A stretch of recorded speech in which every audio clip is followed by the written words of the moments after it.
Known as the deadliest storm since Katrina, on September 25, 2024, Hurricane Helene barreled through 6 states across the southeast, taking the lives of over 250 people, and over half of those were in the Carolinas alone. 7 months later, and the storm is now considered the 14th most powerful hurricane. Next, we take a deep dive into recovery.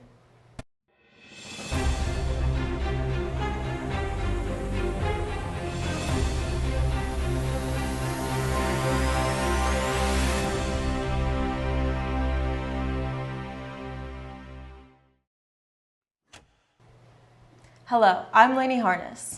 And I'm Dixon Massingill, and we would like to welcome you to this special and final edition of the Nightly News.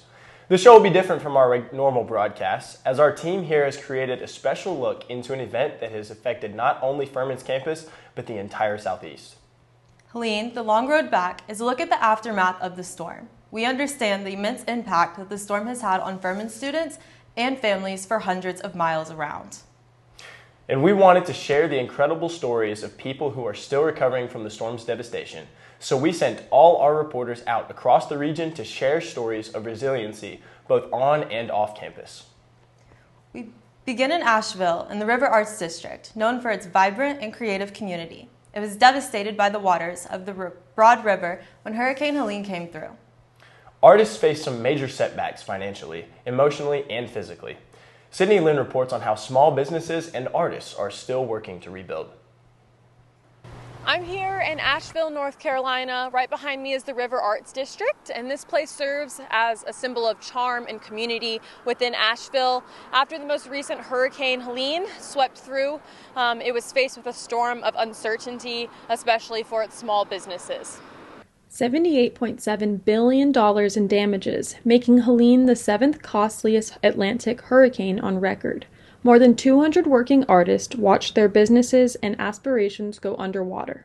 Ava Hart, a ceramic artist at the Odyssey Center for Ceramic Arts, says the financial hit has been devastating for artists, and for a lot of them, they've become displaced. I will say, because of the hurricane, a lot of people's work it's not been selling. And so I think that's been really hard, sort of on the business aspect of things. Anne German, a manager at the Odyssey, explained that even the basic supplies needed to create their work became impossible to find after the flood. The place that we relied on to buy all our materials, the clay, the glaze ingredients, the tools, everything that we bought, they were completely destroyed by the flood. And they aren't coming back, and they won't be coming back at all. The storm hits even closer to home. Ava Hart and her family were living in Biltmore Village when the waters came rushing in. My mom and my brother were sharing an apartment at the time in Biltmore Village, so right next to the Swananoa River. Okay. And because places here are so expensive. But what happened was we were just in the building the whole time from when the flood started until it ended, and so the water got to the ceiling of the first floor, and we were just there for 15 hours, just kind of crossing our fingers, hoping the foundation. After the flood drained, what was left wasn't just damage, it was a neighborhood trying to lift itself back up. Shoshana, a local studio owner, says the way people cared for each other during those first hard days is something she'll never forget. One of the artists on Robert Street, he's a painter, I believe, he would have meals cooked and brought in people to cook meals for everybody who needed in that neighborhood to help them. People have come together in a way that was just gorgeous, right? Today, there are still cracks in the sidewalks and scars on the building, but there's also something new, a stronger sense of community and creativity. Yes, we have the negative things and the chaos, but also when we can focus on the truth, and some of the words were passion and joy and how those can all tie back to the truth. So having this more realistic, authentic take on work. I think people's true selves have really started to show, and it's just boldness, which is nice. Here, the art tells the story, one of hardship in a community that refused to break. Months after Helene, it's clear that this place is still recovering, but one thing that has remained unchanged is the creative culture that's built here. I'm Sidney Lyn with the Nightly News. Thank you. Thanks, Sidney. Even after disaster, creativity still finds a way. We're getting a closer look now at the recovery efforts around Lake Lure Beach and Morse Park. After Hurricane Helene dumped nearly 23 inches of rain on the watershed, the area was hit with catastrophic flooding, destroying more than 560 structures. Cleanup crews and local officials have been working tirelessly ever since. There's a long road ahead, but the progress so far is nothing short of impressive. Transportation crews in both North and South Carolina have been working nonstop to fix roads damaged by the storm. But with so many roads needing repairs, progress is slow. To decide what gets fixed first, the state looks at how many people use each road or bridge. And recently, the North Carolina Department of Transportation, or NCDOT, picked spots for 2 new bridges in Chimney Rock. You might remember Chimney Rock was completely cut off. The first step is building a temporary bridge from US 6474A to Chimney Rock Park Road. It'll go just west of the old bridge that led to Chimney Rock State Park. As long as weather cooperates, they hope to have it open by Memorial Day weekend. Officials have created a reconstruction plan for permanent repairs. It will combine the Chimney Rock Park Road and Southside Drive bridges into one. The new bridge will start at a roundabout near where the Old Rock Cafe used to be, cross the river, and then connect back to Chimney Rock Road, restoring access to the Southside Drive. Construction is expected to start in 2026. You can go to the ncdotpublicinput.com for more illustrations on this project. North Carolina is getting another $1.4 billion in federal funding to help with Hurricane Helene recovery. Out of that, $225 million will go to the city of Asheville. Governor Stein says it's great news for Western North Carolina, where more than 12,000 people are still without homes. While many people were running away from the storm, some were running towards it. Those people are the first responders who risked their lives to protect their communities. And I had the opportunity to sit down with 2 incredibly inspiring individuals who found themselves on the front lines protecting us twice. When Hurricane Helene barreled through the southeast region, first responders knew they'd be busy. But no one expected just how much the storm would take. We understood to a point the significance of the storm, not to the magnitude that the storm presented itself. Conditions worsened quickly. As wind speed increased and rain came down harder, eventually, even the first responders had to shelter down. When winds got to a certain speed, when rain started pouring down, we had to pull our people in for safety. So they were no longer responders at that point. They were also sheltering in place, no different than our community citizens. At around 9 a.m. that morning, the storm was finally fading. But the calls were just beginning to come in, and crews were out the door, leaving their homes and heading straight into the aftermath of the hurricane. We had, I think, over 400 or 500 calls come in, so we had to clear out as many as we could. So we were running around to different locations, making sure people weren't injured or needed any medical attention. They responded to everything: rescues, roadblocks, destroyed homes. Yet even the most seasoned firefighters couldn't believe what they were seeing. Our older guys that worked for 30 years are like, I've never seen anything like this. And while they were out in the field helping others, they were carrying something of their own, because this job takes more than muscle and more than a uniform. It takes a mental toll. Being a first responder, a lot of us have a really bad habit of kind of getting emotionally detached to a lot of things, just to kind of make us not lose our minds with some of the stuff. And back at his station, Chief Bruton had taken on a different role, one that required him to be a leader and a caretaker. My role as chief, I would not say that there was no work engaged or involved.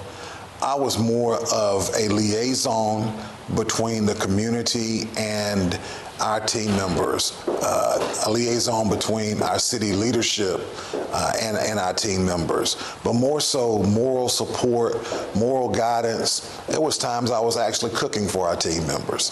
So letting our team members know that their work is absolute. But what stood out most to him wasn't the storm itself or even the damage it left behind.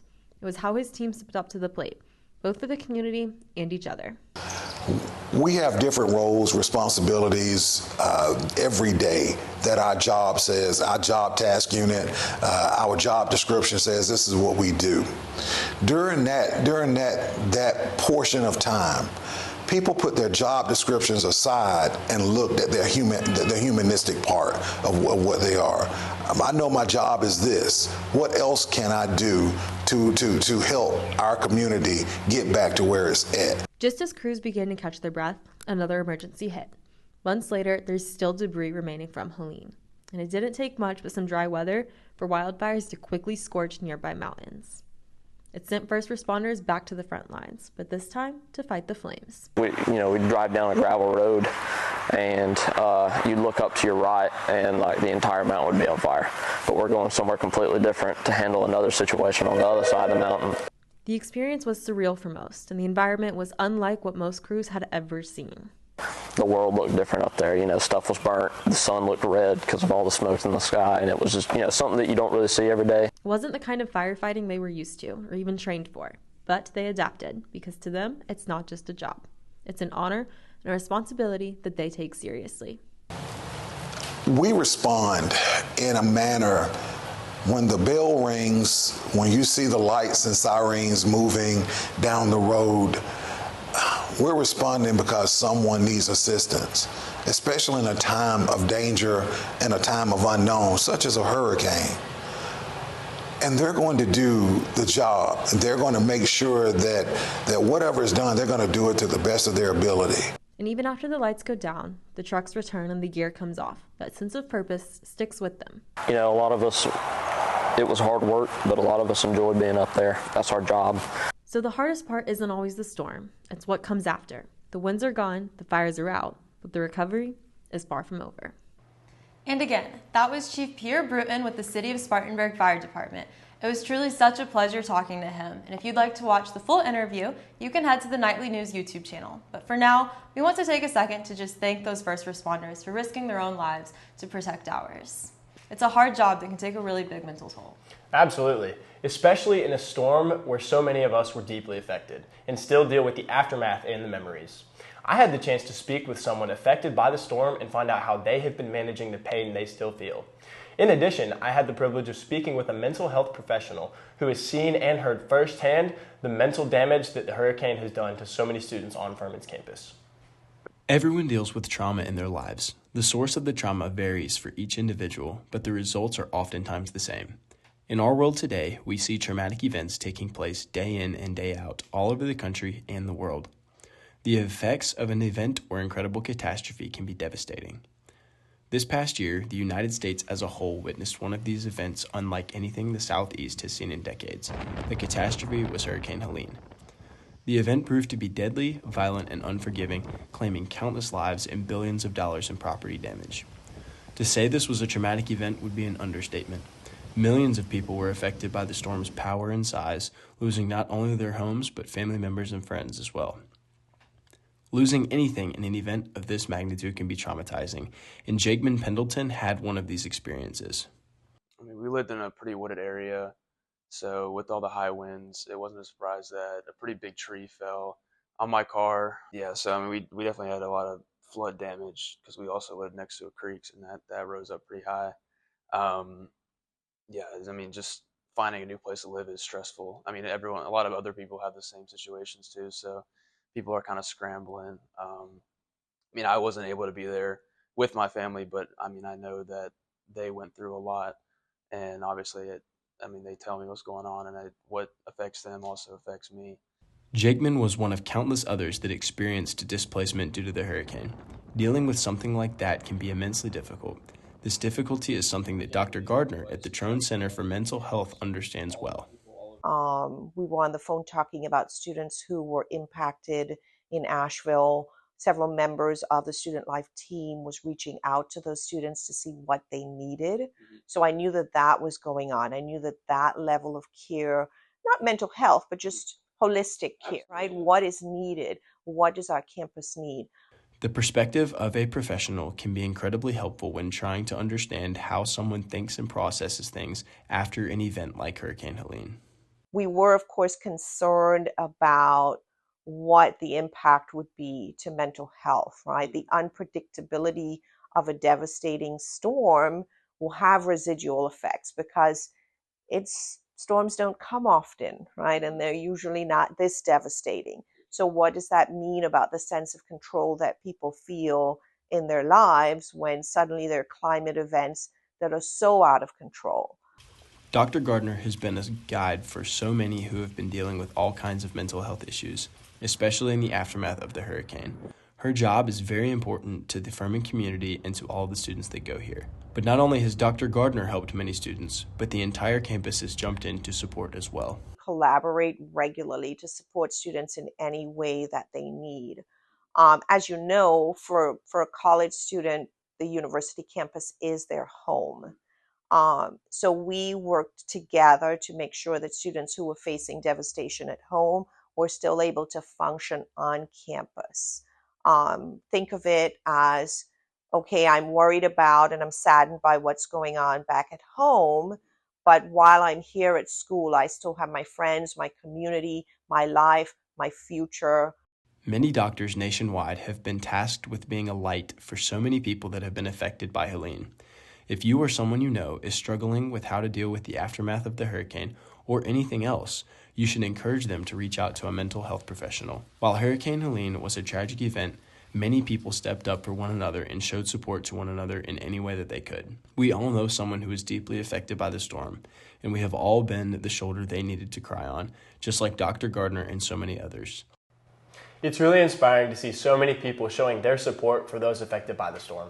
It just goes to show you how community plays a big role in recovery, not just for people, but for the places we gather too. The hurricane didn't just impact homes and roads, it also hit our parks. Uprooted trees blocked paths and knocked out power, leaving national, state, and local parks struggling to reopen.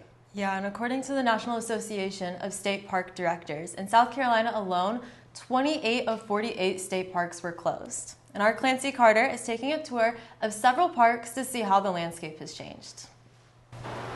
Thanks, Lainey. I'm here at the French Broad River that runs through Asheville, North Carolina. Asheville was not the only place that was affected by Hurricane Helene in the Carolinas. Let's go see a park that's faced a lot of damage during the hurricane.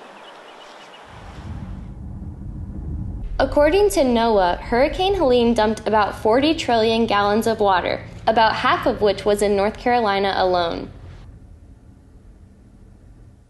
We just made it to Pretty Place in South Carolina. Let's see how the landscape has changed since the hurricane.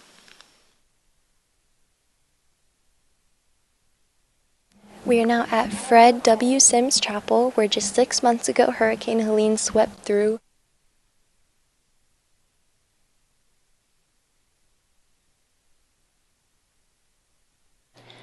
The bench pews were also destroyed and had to be replaced. Winds tore at the roof, trees were down, and the park was closed. Now, as you can see behind me, it is a beautiful, clear day. People are out here enjoying the view. Pretty Place reopened on January 3rd. I spoke with Furman student Anna Etuk, a North Carolina resident. It's really nice to be out here and see how land has changed, especially with the seasons. It's so much more green now, and it's really clear to see that there's still a lot of life, and that's really good to know. Reporting from Pretty Place, I'm Clancy Carter with the Nightly News. Thanks, Clancy. That was just a small glimpse of the land that has been damaged in this storm, even as recovery efforts continue across the Carolinas. And that includes back here on Furman's campus. Let's send it out to Katie McCawley, who took a closer look at how the storm has affected our community right here at Furman. Furman suffered from a power outage and lots of trees down, which caused the cancellation of classes for a whole week. David Manning is the director of automotive, custodial, and grounds maintenance here at Furman.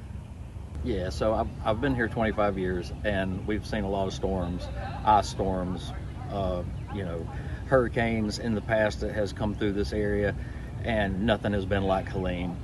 We lost upwards of 500 trees, buildings flooding, just a lot of damage on and off campus properties. He says that the cost to remove trees and debris from the storm cost Furman close to $1 million, but goes on to add that there were lots more costs involved as well. So we actually lost our main feed power-wise to campus, which caused us to have to bring in massive generators to operate dining hall. The PAC was supposed to be, if needed, emergency for showers and things like that. So to be able to have hot water and to be able to generate food for students, we had to bring in generators, which was a large cost.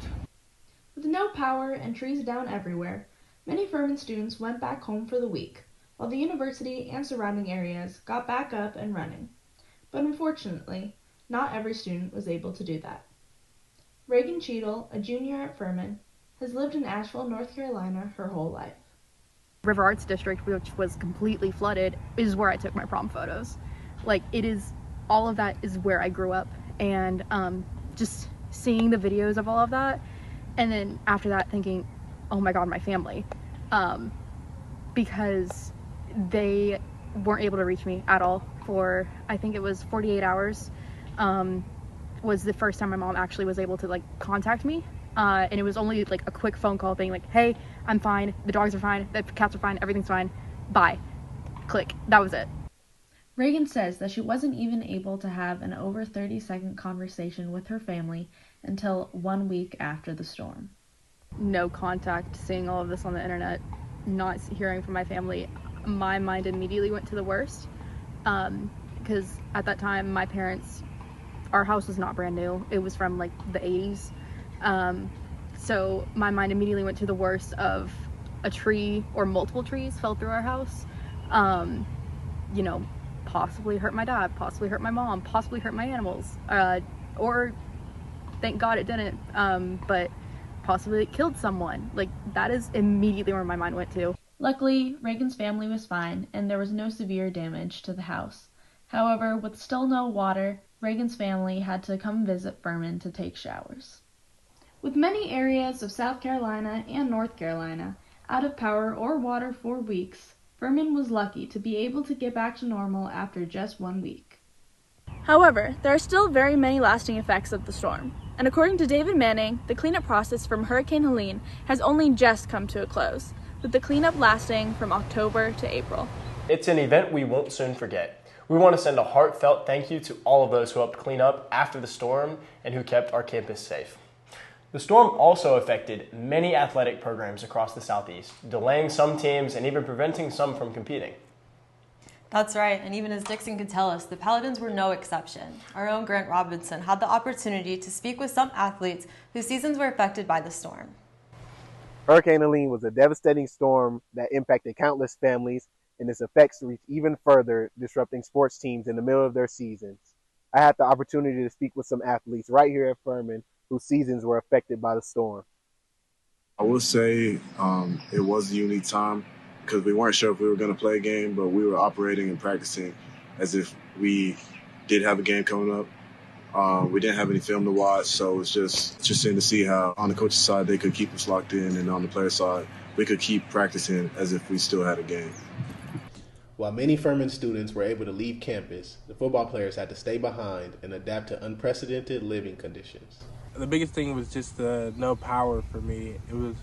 It just felt like it was hot and stuff like that. But being with like my friends and stuff made it better. But the biggest thing was just comfortability. You forget how comfortable you are when you have everything like that, all the amenities like electricity, warm water, air conditioning. You forget about all that until like it's gone. Studies were also put to a halt as necessary resources on campus were no longer available.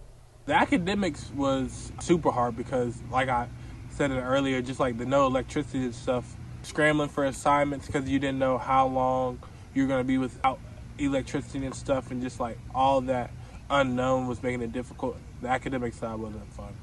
Not only did the storm affect the football game, it affected other events as well. When Hurricane Helene came last fall, it was right before Parents Weekend. My parents had already planned on coming. I was super excited for them to come for my senior year, although unfortunately the hurricane came right at the right time, and Furman lost power and had to cancel Parents' Weekend. It was definitely really disappointing, but I did understand why Furman made that decision. Even though our teams were affected, we weren't affected as much as other teams. ETSU football dealt with this disaster on their road trip to play the Citadel, turning a typical 5-hour drive to a day-long trip. We left here around 11, and we were driving through Irwin, Unicoi, headed towards Asheville. And that's kind of when we started seeing a little bit of the flooding and everything. You could see kind of off the highway, the areas surrounding it were starting to kind of fill with water. We didn't know we were going to end up getting stuck, but we knew we probably weren't going to be able to come back that way because the other side of the highway was already covered. I think it was close to 1 o'clock in the morning. And the buses started rolling, or bus cranked up, started rolling again. We didn't really know where we were going. Down trees everywhere, we're swerving around trees and all kinds of stuff, and ended up getting down to Charleston about, I think it was 4:30, 5 o'clock in the morning. Also, with rescue and recovery efforts going on around Western Carolina, the football game between Western Carolina versus Wofford, a week later after the storm hit, was played without spectators. Our volleyball team was in limbo as they were waiting to hear if they would be able to play their first conference game. Honestly, it was a really confusing time for us. Power was completely shut off on campus, so our coach had been trying to talk to us all day via Teamworks, and she told us to meet here in Alley Gym, and the power was completely off. Like, it was pitch black, and we had a team meeting in here. Anyway, we were discussing on what our next plan was because we were entering conference play. And so we couldn't go to ETSU because I-40 was completely cut off. But what we did was still ended up traveling to UNCG. And it was a really close match. And it was just like really confusing for us at the time because we know back home there's no power. It's crazy. But we still had to play our first game of the season. I'm Grant Robinson, reporting from Furman University. Back to you. Thanks, Grant. It must have been really hard to play without a crowd. That's something that even Dixon can kind of tell us about, as you know, Furman was supposed to play the weekend that the hurricane hit. Absolutely. And I mean, playing in front of a crowd makes the game a lot of the time. Home field advantage, you know, when you're playing away, it's loud. So having no crowd means it's a crazy different environment that most athletes aren't used to. On another note, the Red Cross challenged dog lovers to step up and step out for a good cause. Katelyn Wong met up with some of the folks to hear more about this challenge. You know, walking is way more fun with a friend, especially a furry one. So for the month of April, the Red Cross has hosted the 30-mile dog walk challenge to support those affected by Hurricane Helene. This week, I talked to April Dillon, the regional philanthropy officer in the Red Cross, to get more information. Yes, so the challenge, what Red Cross has been trying to do, we have several challenges. We have swim challenges, we have walk challenges, and this particular one that took place in April was a dog walking challenge, and it's basically you and your furry friends and, you know, walking around for 30 miles through the month of April. So the way that it works, anybody can do it. We had several of our own volunteers doing it, but anybody's open to do this. You set it up, you invite people to, you know, donate to your cause of walking. This was specifically dedicated to disaster relief. We have a lot of services at Red Cross, but this particular one, because we've been hit so hard with a lot of disaster challenges, that this one was to donate, to encourage people to donate to help disaster relief. Even if we have, you know, a storm here, it could be the wildfires in California, it could be anywhere, and then depending upon where the need is, they'll pull people from South Carolina going there. And when we had Hurricane Helene, we actually had people from all over the place. As far as, you know, Hawaii, Alaska, people driving down from Idaho, you know, bringing these big emergency relief vehicles to kind of help us. We do the same thing when other states get in trouble. People were able to create Facebook groups to keep up with others in their area also participating in the challenge. I got to speak with Catherine Valiant, a member of the Greenville community, to talk about her experience walking the 30 miles. So a friend had told me about this, and they told me there was a Facebook group, so I looked it up and I joined, and I just really loved the idea because it doesn't require a lot. You know, I already have a dog, I'm already going to walk him, so it was really nice to be able to just do that a little bit more than normal and be able to give back to a cause that I really believe in. That's all for now. This is Katelyn Wong with the Nightly News. Now back to you guys in the studio. There are still plenty of people that need your help. You can donate to the Red Cross, of course, Or you can go to North Carolina Community Foundation's homepage. That's where you'll find some local charities that are still accepting help. These images on your screen show you some of the places that are still taking donations for recovery. So, it really has been a pretty long road back, but there's still a long one ahead of us. Lots of work to still be done. Absolutely. Well, this semester has been quite the ride, and we are so grateful for all of your support. Sharing breaking news with you guys each week has been a fantastic experience. Thank you guys so much for joining us on the Nightly News. Signing off from the studio in Furman Hall, I'm Dixon Massingill. And I'm Lainey Harness. We leave you now for the final time this semester with scenes of volunteers helping in hurricane recovery.